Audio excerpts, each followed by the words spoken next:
Titans and Trailblazers is brought to you by the MNC Group.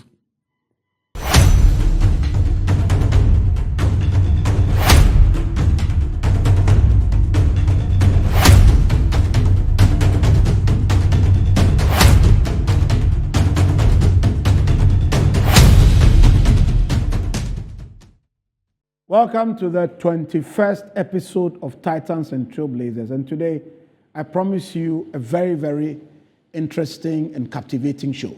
So please, stay tuned. We'll be back with more of Titans and Trailblazers.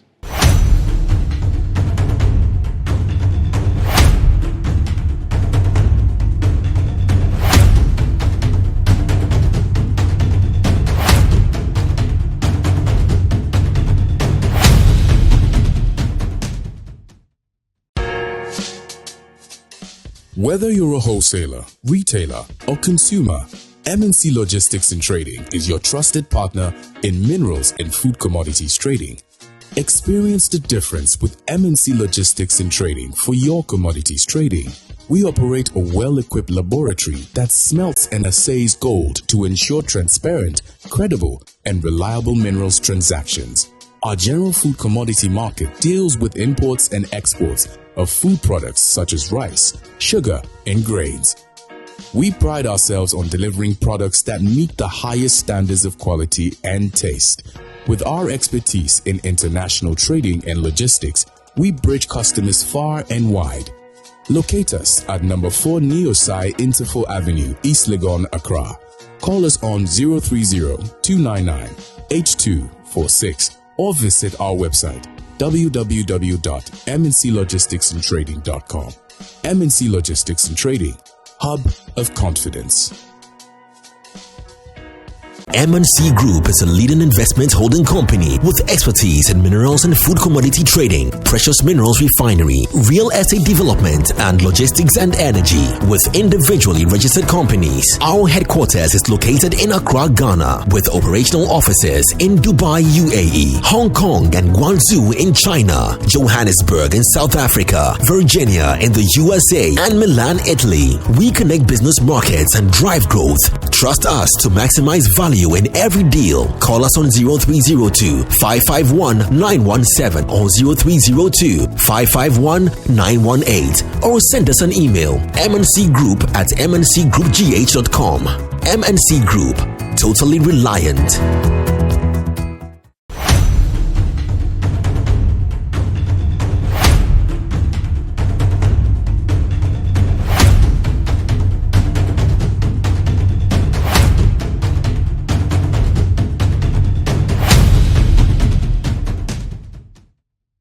Welcome to today's book monologue, and today we are looking at green marketing in emerging economies, a communications perspective.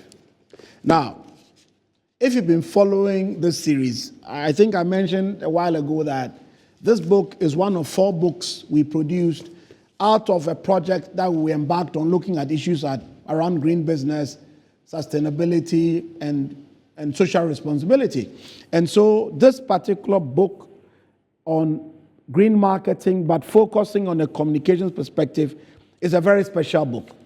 I've been telling all my friends in marketing and management that I dare say that across Africa, there are very few institutions that today, in the middle of 2025, have a green marketing plan in place, or can tell you we have a codified green marketing strategy with KPIs and measurement models, and we are tracking.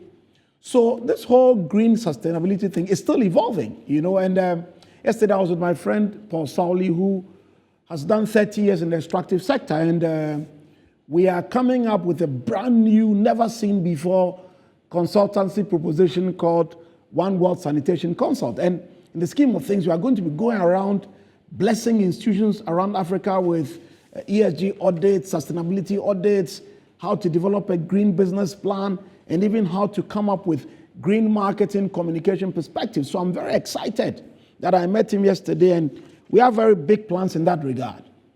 But that's on the practice and the industry side. I've always said that, you see, if you are going to practice well, you must know the theory.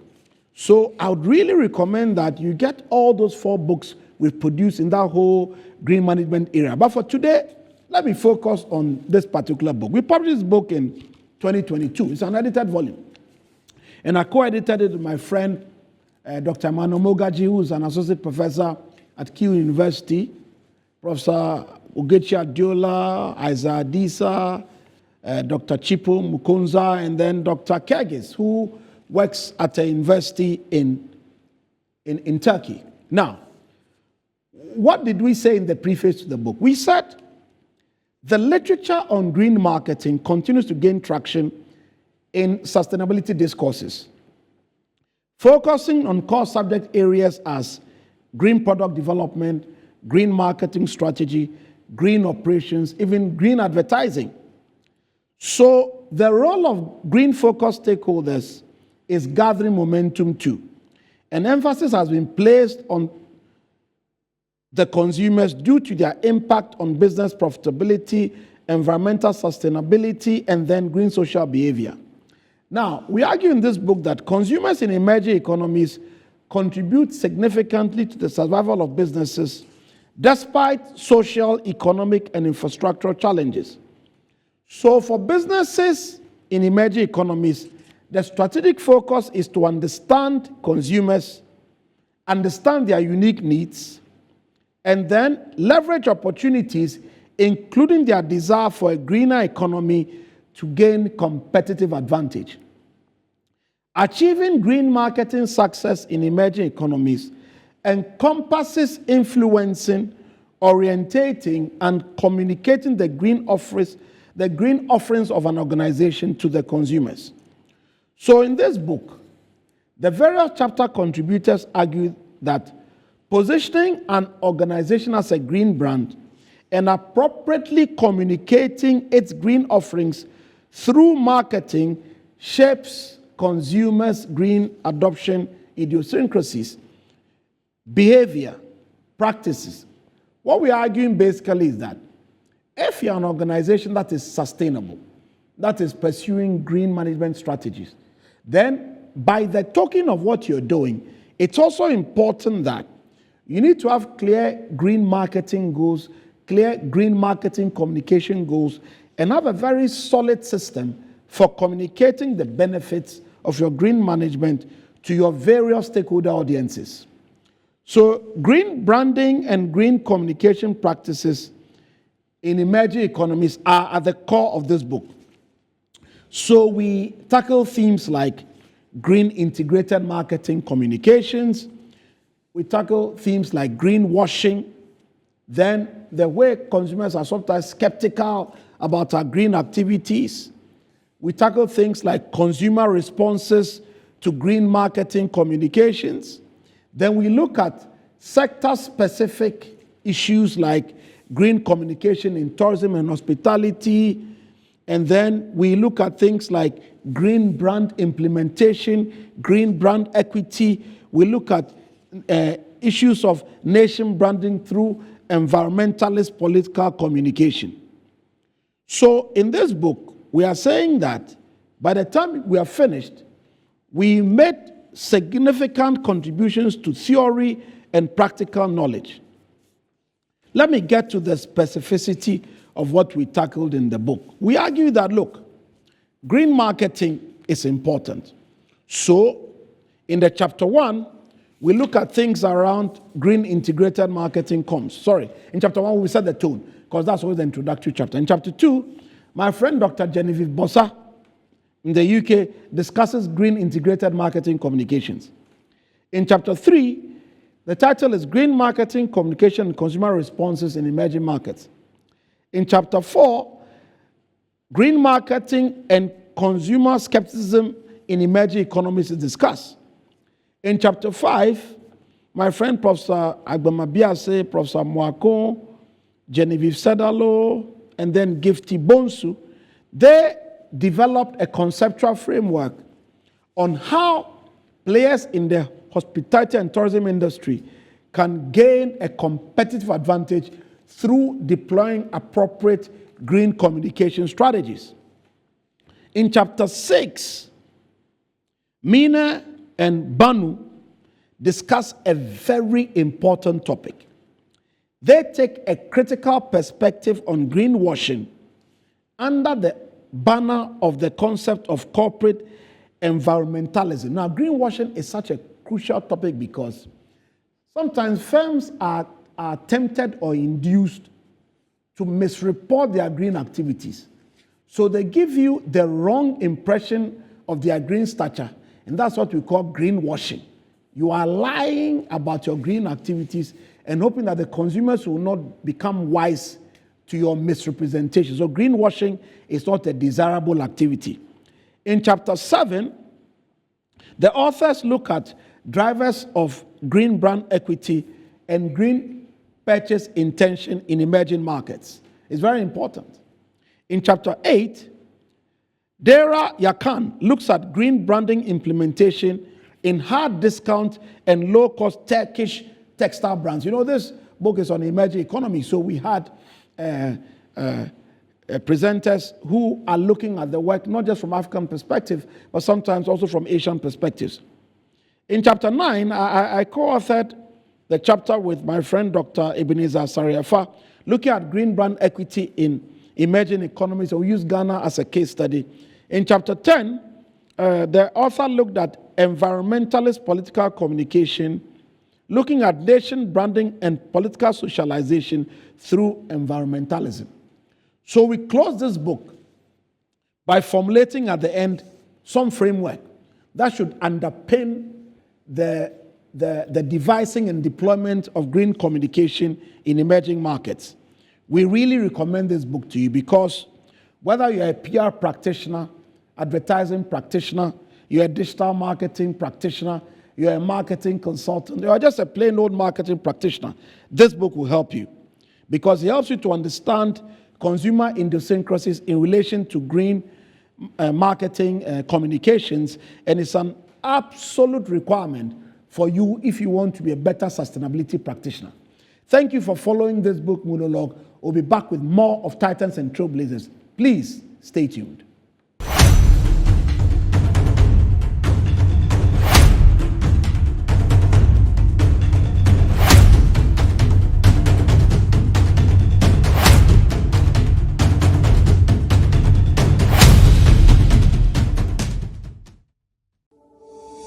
Finding the ideal property shouldn't be a daunting task. With MNC Properties, property sales, rentals, and management is a walk in the park. We believe everyone deserves a place to call home. That's why we specialize in providing affordable housing options under our flagship project, Fresh Property Joy, specifically designed for low and medium income earners. Our range of customizable homes includes 2 to 3 bedroom standard and executive options, all meticulously crafted using innovative interlocking brick technology. We offer flexible payment options tailored to your individual needs, plus litigation-free lands in vibrant and upscale communities that presents the perfect opportunity to build your dream home. We are committed to making affordable housing a reality. Whether you're looking to buy, rent, or invest, we've got you covered. Our service team is ready to assist you on 0302 551 917. MNC Properties, choice of class.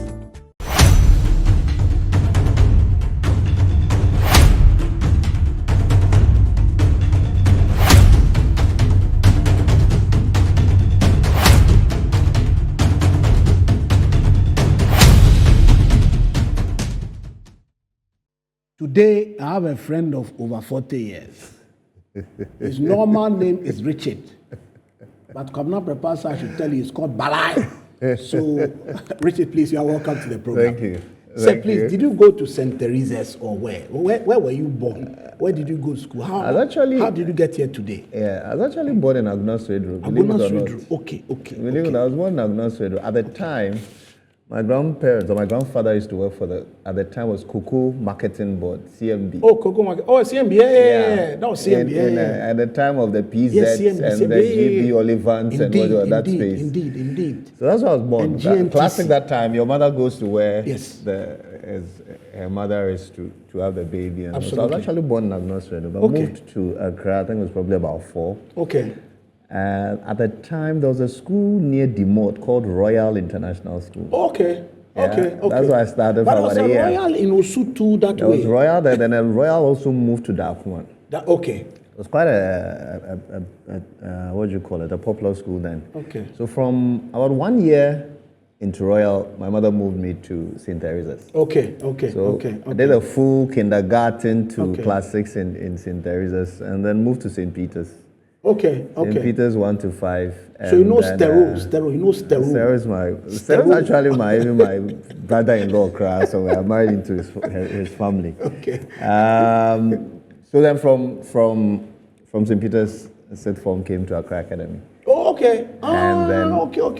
So when we were doing the Hyde classes, Yes. from Motown, and I was coming from Accra Academy. Yes, with Auntie Faustina. Yes. Okay. Mrs. Hyde, Mrs. wherever Hyde. you are, Yes. We you appreciate really you. did some brilliant work with our literature. And, that's why I can write today. Excellent stuff. So we honor you, Mrs. Hyde. Yes. So you were in North Cape for a while. North Cape, yes. And after sixth form, one of those guys at Gidi went to London. Okay. I was actually going for 3 months, and then I've been there for 15 years. Wow.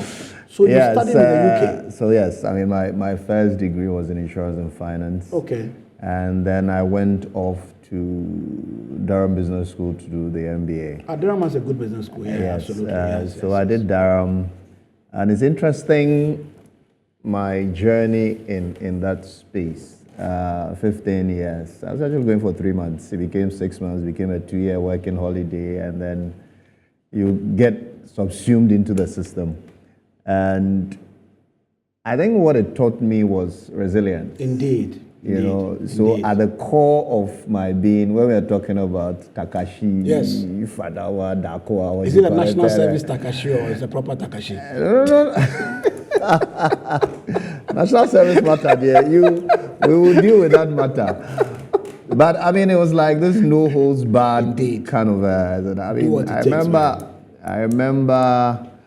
Actually, was a postman. Okay. So I started to ride a bike from Bounds Green to Muswell Hill. Really? Finchley. You were throwing the paper or? Yes, I actually. So you go ride a bike. You have to start at 5 a.m. Indeed. So by 4 you should be up, get the sort letters, go and deliver. Finish, jump on a bus. Indeed. 43 to Moorgate. That's right. Go to lectures. Absolutely. And do the lectures from like 9 to like 4 something. Correct. And then head to Angel Sorting Center to go and do another 5 to 10, what you call it. So, that's right. I mean, we paid our dues to Queen and Country. You learned to hustle long ago. No. We did all those, what do you call it, those odd jobs, construction, cleaning, Burger King, Houston Food Court. I could flip the burgers, rip the machines apart, clean it, whatever, and prepare it all through the night. 7 o'clock or even 6 o'clock, we are opening to serve breakfast. Wow. So we did all that. But obviously, one particular job that I was in, I always remember this. It was a futon factory. And this was like, you put together mattresses and so. And at some point, I was like, Charlie, this is some nonsense job, man. I've got to go back to school. At least the head, yes, we get small head. Indeed. So let me go back to school. And the guys there were like, now school, no, when you go, it's the same money that you are going for. I'm like, Charlie, I want to use my head. I don't want to use this brawn. Well, you know, some of the size of the latex mattress that you are literally wrestling with the thing on the floor. To wrap yourself Charlie, around. and then sew the thing, hand sewn, organic. You know, when I left, interestingly, and started my undergrad, within a year or two, the owners of the business shut it down and moved the business to Cyprus because the cost of production had dropped. Yes, it had dropped significantly in those areas. So that's really the background. I did the UK for 15 years, and I came back. My very first gig here was with Ghana Cocoa Board. At the time, the partner I was working with happened to be, and this is one of the things I don't see a lot in our tertiary here. One of the companies I worked for was Aon, and my they sponsored Man U at a point, right? At some point, yes. So Aon Risk Management, at some point, I used to insure all the London boroughs, the police, and so on.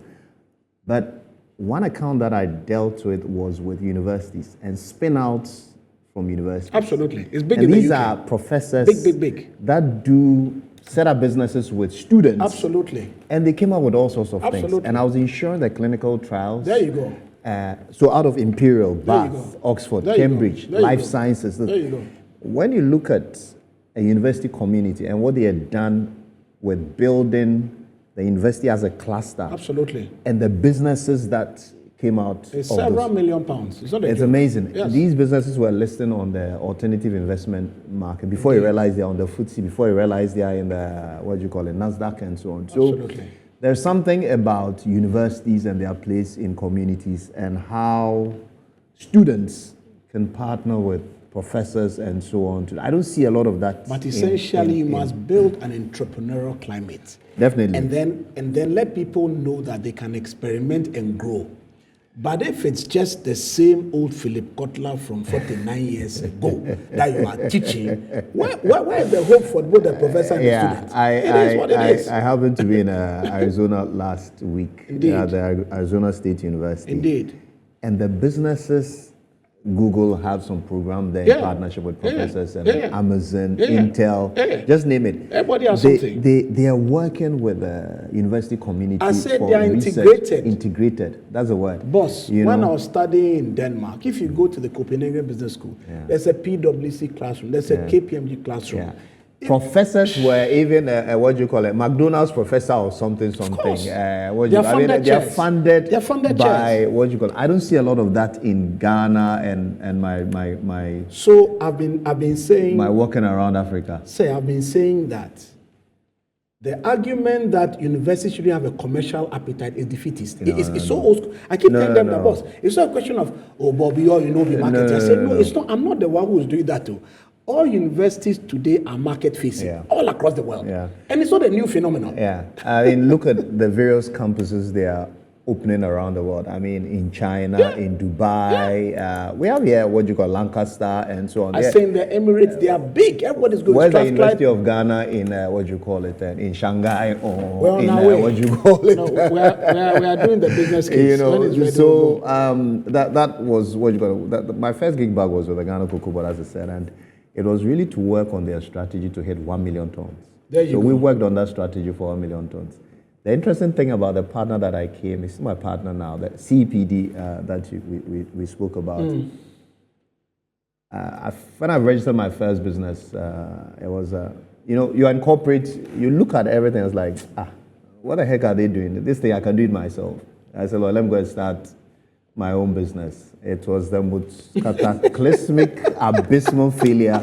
I mean, I tell people, if there were Olympics in business failures, I'll get platinum. I mean, I just stood back and I was clapping for myself. Like, Charlie, it was terrible. You know what's funny about it? I'll let you continue. But a guy started a couple of weeks ago called Mr. Bill. Yeah. He's now the president of the Charter Institute of Marketing Ghana. He said when he started, he lost some big money. Yeah. He said the thing is so bad. Yeah. When people congratulate him for doing well, now he smiles and he goes, You have no idea. You don't know what You have no idea.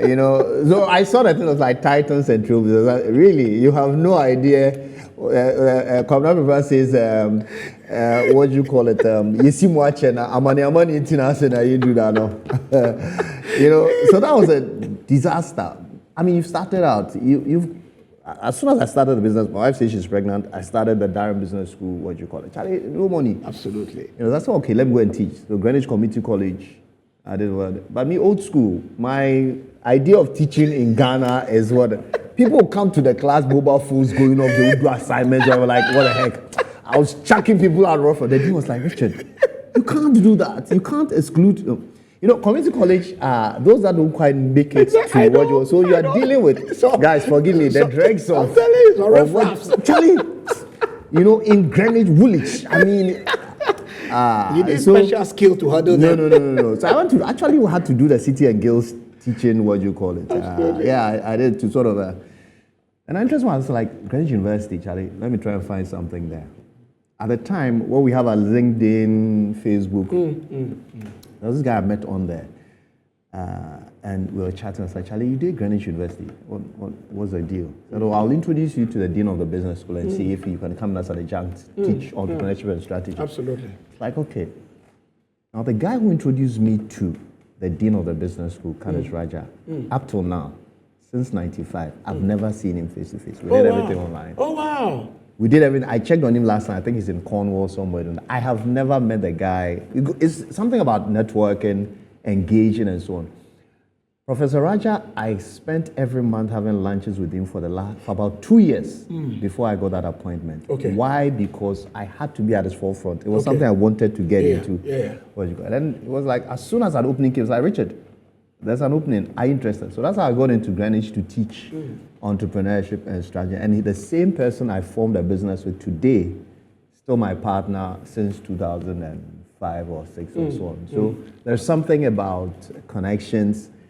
As in the church, we'll call it divine and so on. Those not so, say, serendipity or luck or whatever. But they say what fortune favors the prepared mind. Absolutely. Came back, did Cocoa Board, and I'm pleased to say, at least in 2011, we hit 1 million tons for the first time. Okay. I only claim to the fact that it's our strategy that day, but at least we were involved in some shape or form. Absolutely. And went in, dabbled in oil and gas. Trading in Mali, Burkina, Niger. Interesting one with French. I mean, we didn't take our French very seriously in school, primarily because of how it was taught. And at the time, Monsieur Teneju at Christ the King had a French class going. So I was like, me and Boima, let's go and do this French thing because we will be. When you go and sit at a table in Mali or Niger or whatever, they are discussing numbers and whatever. At the very least, you should be able to comprehend because otherwise you are toast. Indeed.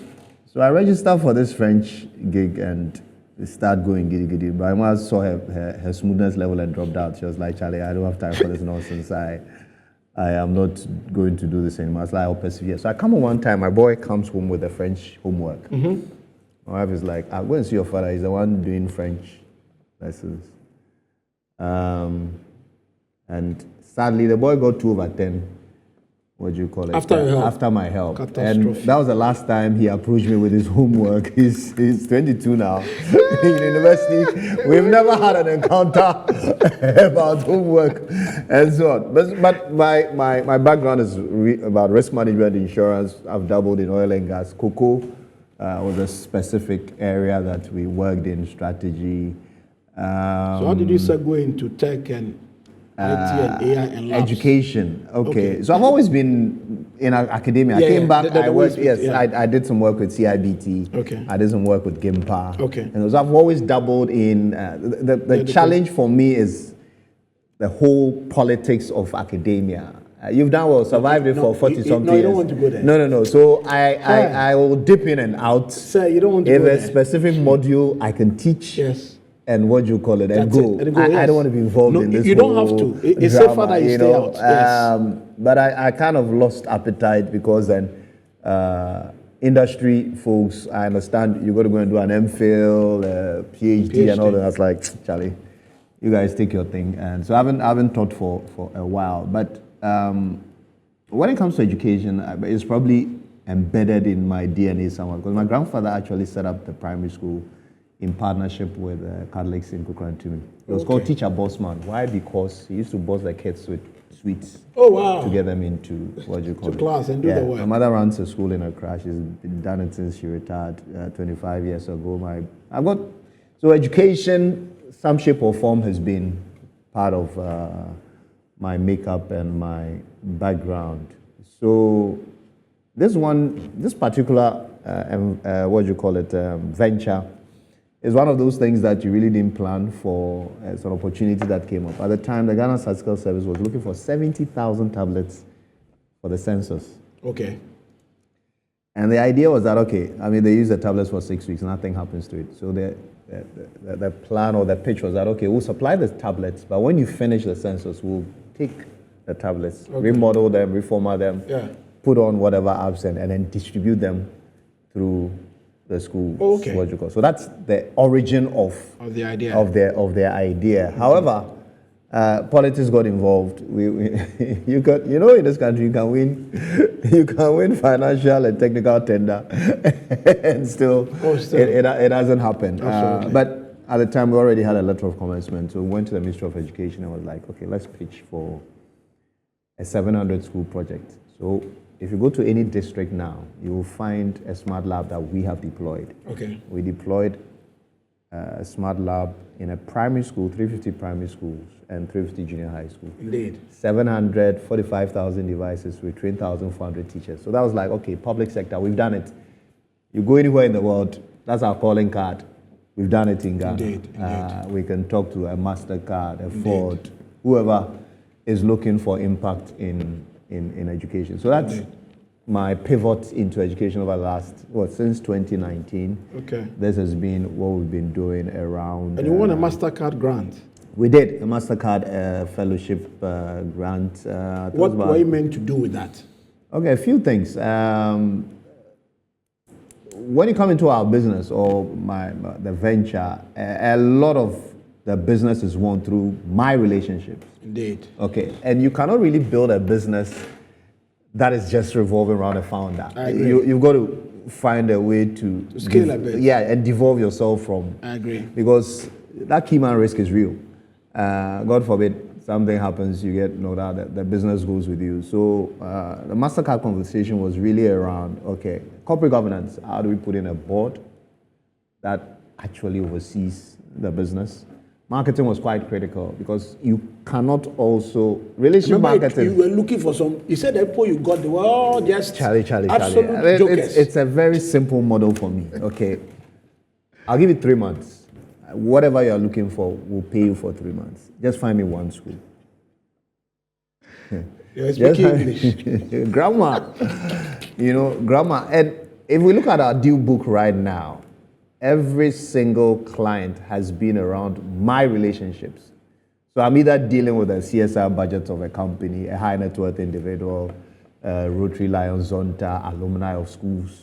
I've got a full whatever that I target. But it's not sustainable. I mean, the kind of numbers you want to do, you cannot be the only person that... So the MasterCard grant was also to help us set up a marketing system. So corporate governance, marketing, and also to look at the financials of the business. Make sure we are finance ready, we are literate enough financially. So was this with respect to the hatchery? Or which no, it's Coral Reef actually. Okay, so Red Fins was an oil and gas that my partner was Waima. Okay. That was a project that at the time, I don't know if you remember, but LPG was a big issue in Ghana. So we stumbled again on an opportunity to bring a barge the size of about 3,000 metric ton barge, position it offshore. Vessels should come offload into the barge, and then we pump through the pipes to trucks, a gantry, So that was the Red Fence project. We spent about 5 years on that project, another disaster. I mean, if you've laid pipes and you see them crumble in the bottom of the Atlantic Ocean, the barge that we brought, despite all the experts, whatever that we brought, they realized that Charlie, we are laughing about this now, but it was traumatic at the time. No, it's crazy. The funding, the equity participation, the various relationships we use for collateral. Charlie, it was a mess. Look, we'll be back with more of Titans and Trailblazers. Please stay tuned.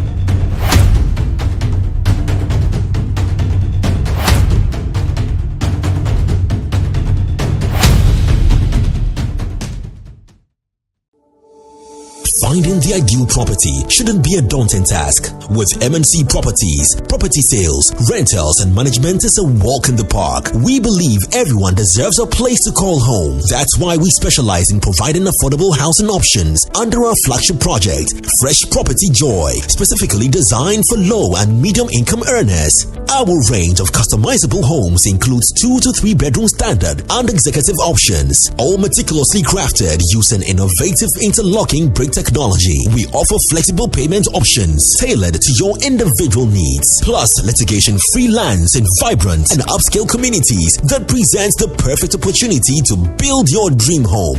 We are committed to making affordable housing a reality. Whether you're looking to buy, rent, or invest, we've got you covered. Our service team is ready to assist you on 0302 551 917. MNC Properties, choice of class.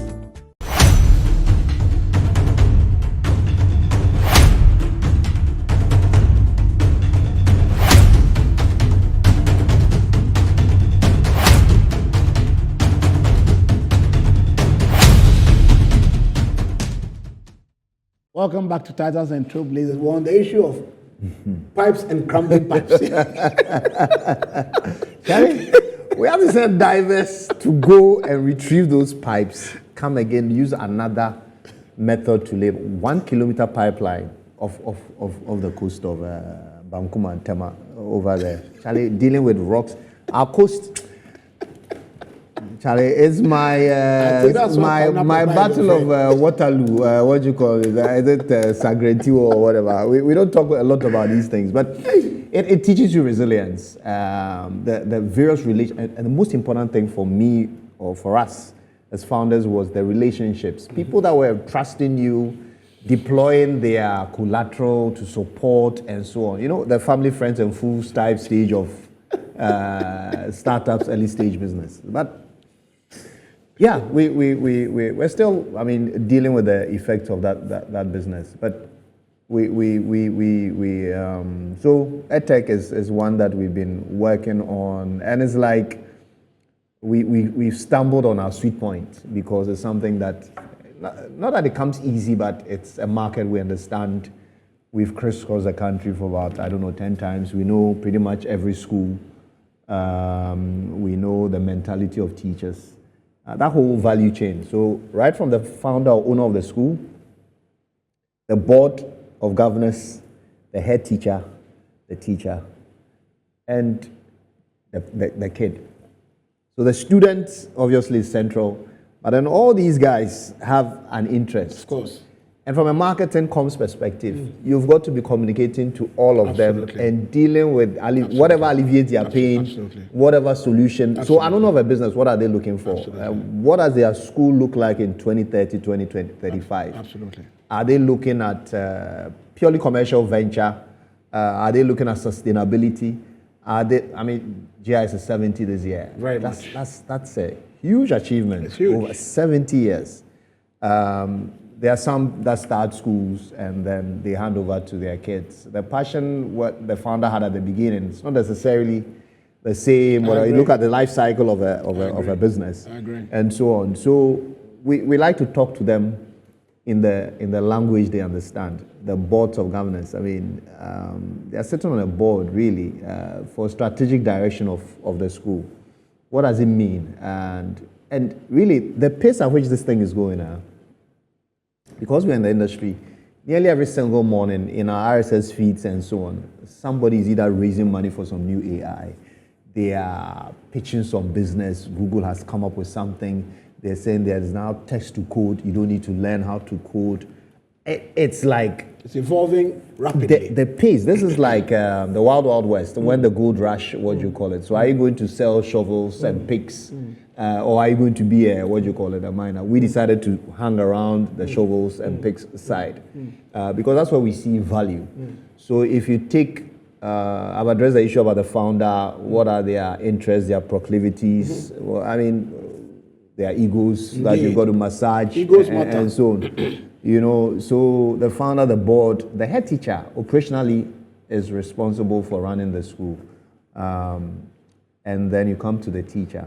The teacher direct access to the student. But in 2025, with all that is happening in this paradigm, what sort of skills and abilities do the teachers need? Indeed. Yeah. Who's doing a diagnostic to assess a teacher and say, okay, these are your gaps. Indeed. And how do we plug those gaps? Indeed. What sort of values? What sort of expertise? Because frankly, we've been around a lot of schools, and these are teachers that have gone through training colleges and so on. And for the lack of a better phrase, let me say, they are they are not designed and fit for purpose for this new paradigm. But let me ask you a question.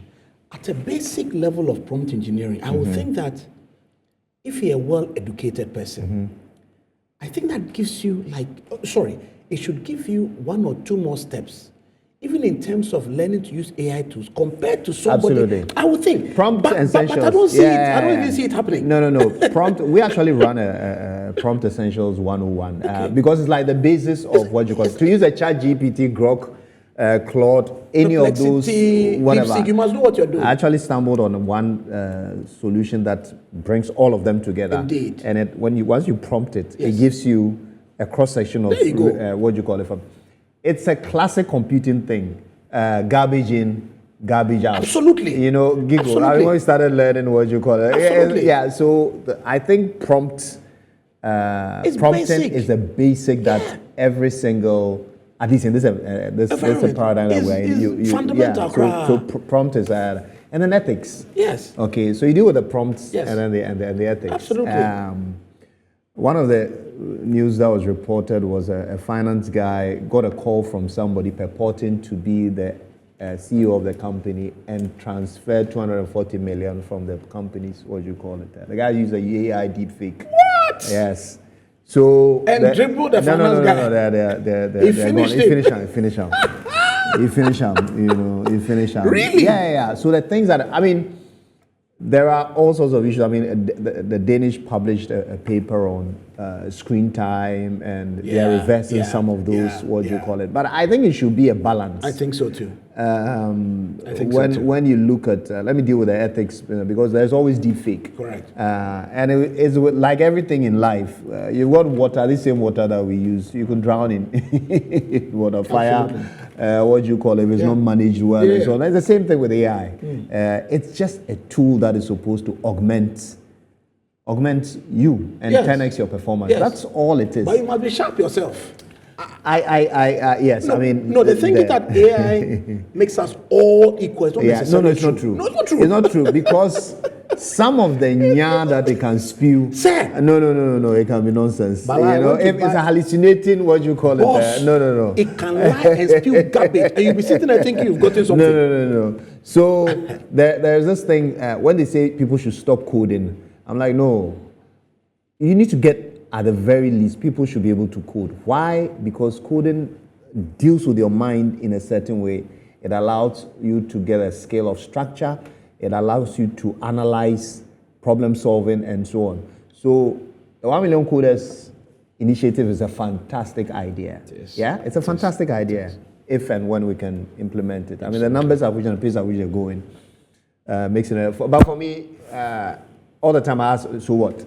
What next? Yeah. What do you call it? Yeah. How do you build the pipeline of talent with 1 million coders? Where are the remote internships? Where are the remote jobs? Where are the internships and all those kinds of things? On the issue of pipelines and jobs, Yeah. what's the real impact on AI, EdTech, and all those issues on Africa's economic future? Because the global north is not playing. So what was the story here? Okay, so any routine task that an algorithm can replace will be replaced. Indeed. You know, I've been to... It's already gone. I've been to, again, hostel days at Iran, Terra. What am I doing in... I've gone into a factory where the whole... Iran, that you think is, the kind of engineering that they have there. World class. This is a factory that from the sand that creates the tiles all the way to packing is 100% automated. There you go. Amazon is going along those lines and so on and so forth. But any routine task that an algorithm is capable of replacing is replacing. A bot passed the New York bar within a number of hours. Another bot passed the US medical board exams within a number of hours. So they are even saying thesis. There are bots that are churning out thesis.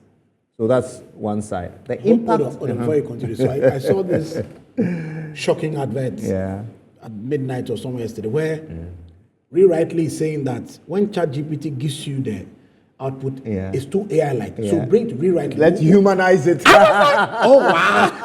I'm like, oh wow. So part of prompting is that you can give the prompt and say, okay, I need this in the style of Chaucer.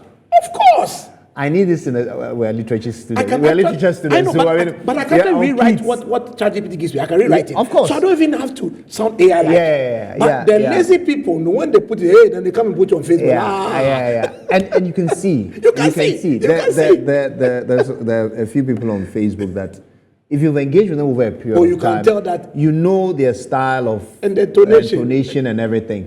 So when they post something, I'm like, Jack, Charlie, AI and I. And they leave all the ChatGPT symbols to it. Like, oh, brother, You could have cleaned it small. cleaned it small, you know.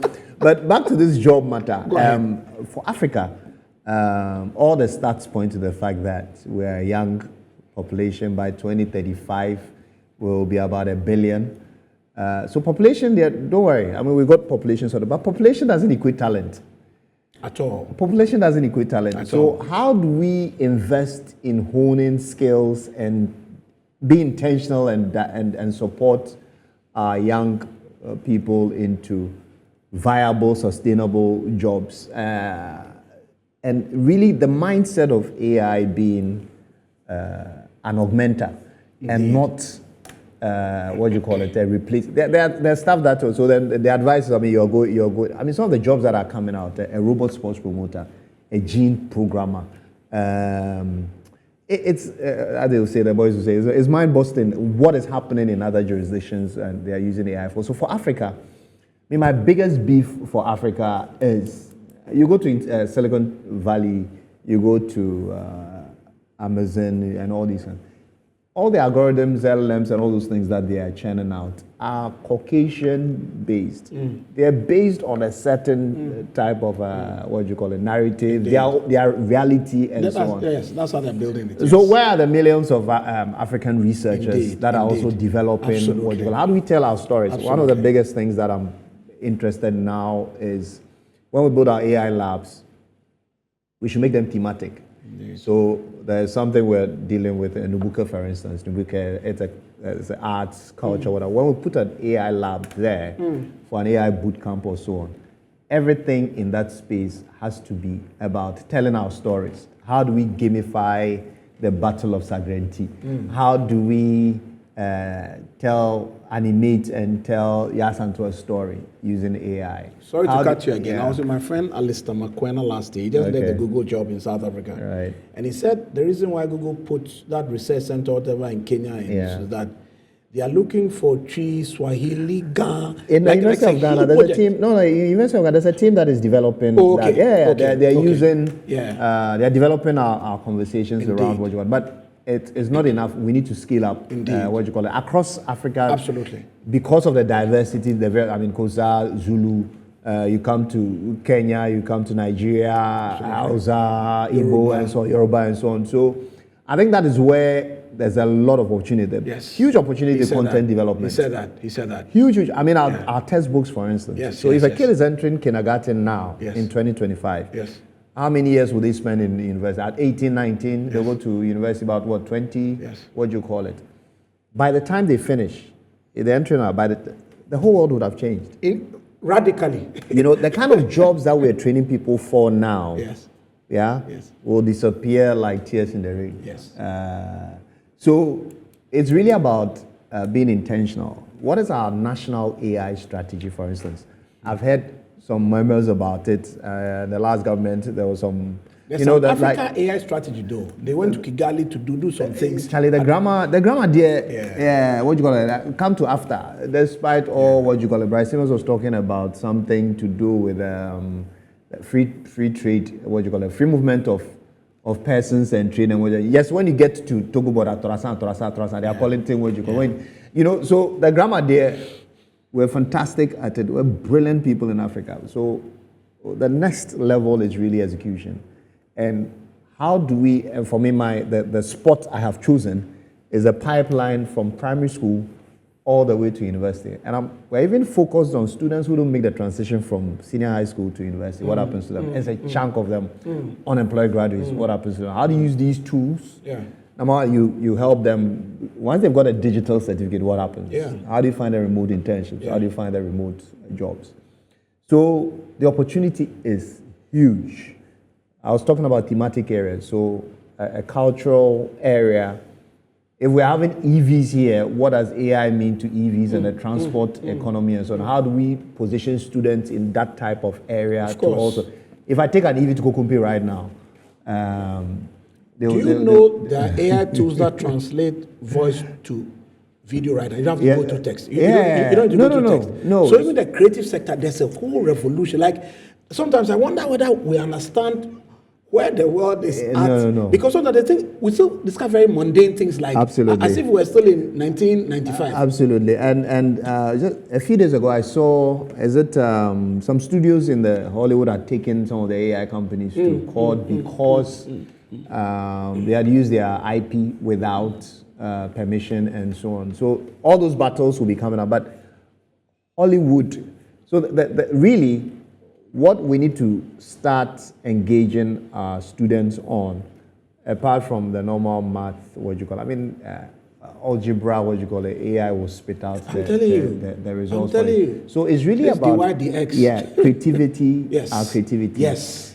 The problem solving skills. Yes. How do you network? Yes. How do you engage? Yes. How do you pitch? Yes. That's why the action is. Yes. That's why the tech side. No. They've crossed the Rubicon on that. It's gone. So I'm telling you. How do we get us? In fact, the way we educate must change. The way we examinations must change. Sir, it must totally change. Examination must change because if a student can just spit out all this and I think examinations must go the way of Vivas.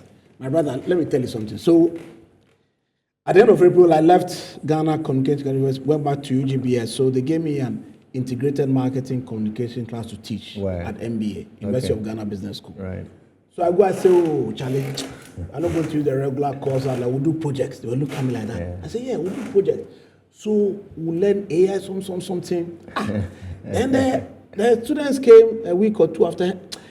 Prof, the course, we are not really seeing it. I say, we are not seeing it. It's because they are used to 6 points. And we'll do this.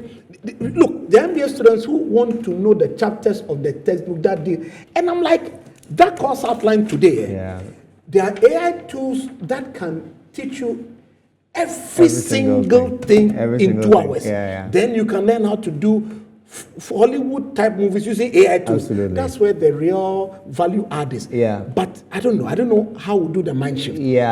Something must give. Something must give. And this is where policy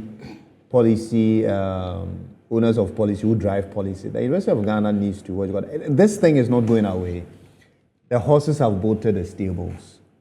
How do you use it to support the work that you do? Those are the critical things that you need to be thinking about because your creativity, so environment, sustainability, governance, those are the things that you need to be thinking about. Innovation, how do you build high-performing teams? Indeed. For instance, how do you work as part of a team to be valuable as part of a team? Indeed. One of the biggest things I've found is that a lot of us still struggle with self-directed learning. Indeed. So if you look at the statistics from Coursera, Udemy, and all those things, about 60% of people that start courses never complete. Self-directed learning. Do you know I have 8 free courses on Udemy with over 30,000 students from 142 countries? When I tell MBA students today to go, they don't go. And I almost get the sense that it's not part of what they are supposed to learn. Well, but let me give you a trick. Use that as an exam or something for them. Then they will have to go for But that's why I have a problem because these days, self-starters, being innovative, self-directed learning is how every progressive person lives. The days of being wait to be fed, we move, but there are still students in Africa who are waiting to be fed. They come to class.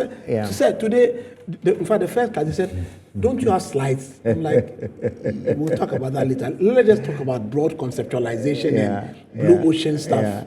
But I want us to end by you telling us 4 things the modern educator must do to prepare students better for the Africa we live in now. Okay. So I mean, we as a business are launching a solution we call Learnarium. Okay. Okay. And one of the things we found was the barrier to entry for most parents and schools was the cost of the device. Okay. Now, so if you can amortize the device, the cost of the device over a period of time. Okay. So it's a partnership with APSA. APSA will fund the devices. Okay. I mean, over 2-3 years. Content. Yeah, we give you all the relative content. We pack it with content. MTN, Telecel coming with data. And then there's an insurance element with Coronation and Old Mutual. So we've packaged that as a solution. Indeed. And we are, amortizing it over a period of time. So that's what we are doing on our side. We have a big heart and focus. I mean, our core values are around access, equity, and inclusion. So if you want to bridge that digital poverty divide, how do you get students from rural areas also participating and rubbing shoulders with the GISs, Roman Ridge, and so on and so forth? Because frankly, we cannot continue the same classism that we have in, not just in Ghana, but across Africa. I agree. So a kid in Limpopo, wherever, Alexandria or whatever, should be able to have access to the same resources and so on. On the issue of access to resources, we have to close today's edition, but share with us a website we can go to or where we can go to see more of your work. Our work is on, if you go to www.coralreefgh, okay. coralreefgh.com, okay. We have a lot of our work there. We are launching on the 25th with MTN, 25th June with MTN. Okay. And quite a lot of splash about what we are doing, devices. Support for teachers and lecturers as well. Okay.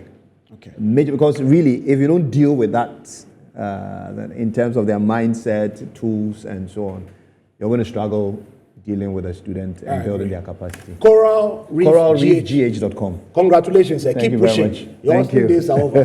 Thanks for watching this edition with the famous Balai Richard. But he didn't give a shout out to Saka or anybody. What's going on here? They should go and eat some Gary and see. Okay. See you later. Saka, Kwabena Pepra, Franklin Peter. Our Wanderlust team, reflecting on we're looking for money to go to the next trip, so the hustle continues. Okay. Thanks for watching. See you again on the next episode. Bye. Next on Titans and Trailblazers. Coup d'etat is like murder, right? Yes, takeover, violent takeover. Yes, violent takeover. Violent takeover. So in the book, I talk about the democracy and autocracy of the mind. Correct. Right? Correct. Now, democracy is today one party is in power. Correct. Autocracy is one party is in power forever. They never leave. Right? Titans and Trailblazers is brought to you by the MNC Group.